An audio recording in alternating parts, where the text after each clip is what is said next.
আসসালামু আলাইকুম everyone, welcome back to my channel Roshni's kitchen. আমি নতুন একটি রেসিপি নিয়ে আপনাদের মাঝে আবারও হাজির হয়ে গিয়েছি। আশা করি আমার রেসিপিটি আপনাদের ভালো লাগবে। আর আজ আমি বানিয়ে দেখাবো দেশি মুরগির মাংসের রোস্ট। অসম্ভব মজাদার একটি রেসিপি, ঘরোয়া উপকরণ দিয়ে আমি এটি বানিয়েছি। আর মেহমান আসলে চটজলদি আপনারা বানিয়ে ফেলতে পারবেন। আর এই রেসিপিটা গরম ভাতের সঙ্গে অসম্ভব মজা লাগে। আপনারা বাসাতে একবার হলেও ট্রাই করে দেখবেন। প্রথমে এখানে আমি দেশি মুরগির মাংসটা নিয়েছি, আর এই মাংসটা কেটে নিয়েছি রোস্টের মতো করে। আর এই যে চাকু দিয়ে কিন্তু আমি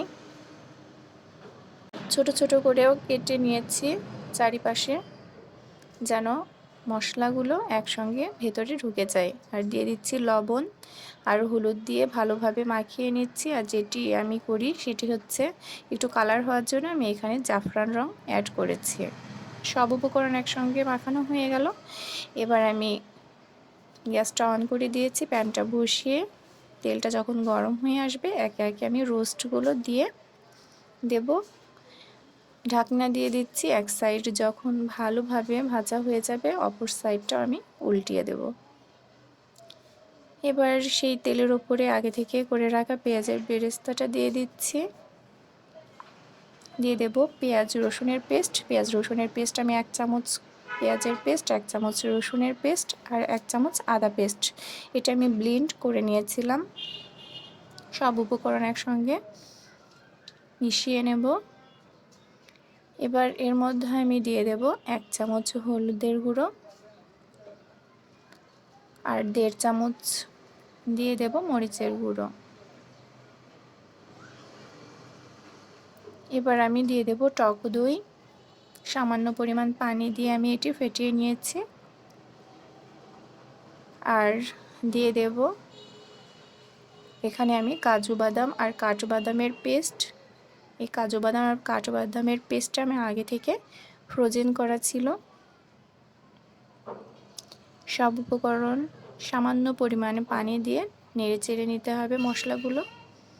এবার দিয়ে দেব এখানে ধনিয়া গুঁড়ো 1 চামচ আর জিরে গুঁড়ো 1 চামচ। এবার মশলা থেকে যখন তেলটা ছড়িয়ে আসবে তখন আমি এর মধ্যে দিয়ে দেব 2টি এলাচ, দারুচিনি 1টি আর লবঙ্গ 2টি।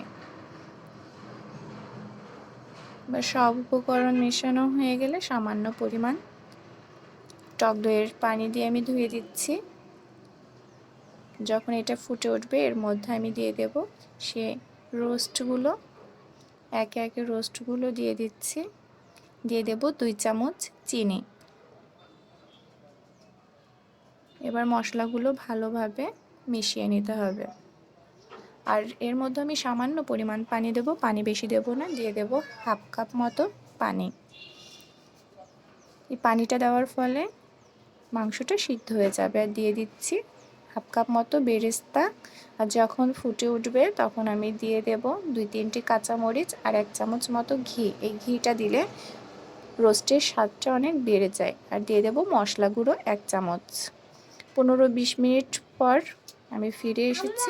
ব্যাস রেডি হয়ে গেল আমার দেশি মুরগির রোস্ট। খুব অল্প সময়ের মধ্যে আপনাদেরকে দেখানোর চেষ্টা করেছি। আশা করি রেসিপিটা আপনাদের ভালো লাগবে। আর যদি ভালো লেগে থাকে প্লিজ লাইক দেবেন, কমেন্ট করবেন কেমন হয়েছে আমার রেসিপিটা, শেয়ার করতে একদম ভুলবেন না। যারা আমার চ্যানেলটিতে সাবস্ক্রাইব করেছেন তাদেরকে অসংখ্য ধন্যবাদ। যারা এখনও পর্যন্ত আমার চ্যানেলটিতে সাবস্ক্রাইব করেন নাই তারা সাবস্ক্রাইব করে দিন। আমাদের জন্য দোয়া করবেন। আপনারা সুস্থ থাকবেন, ভালো থাকবেন। আল্লাহ হাফেজ। দেখা হবে পরবর্তী কোনো রেসিপি নিয়ে।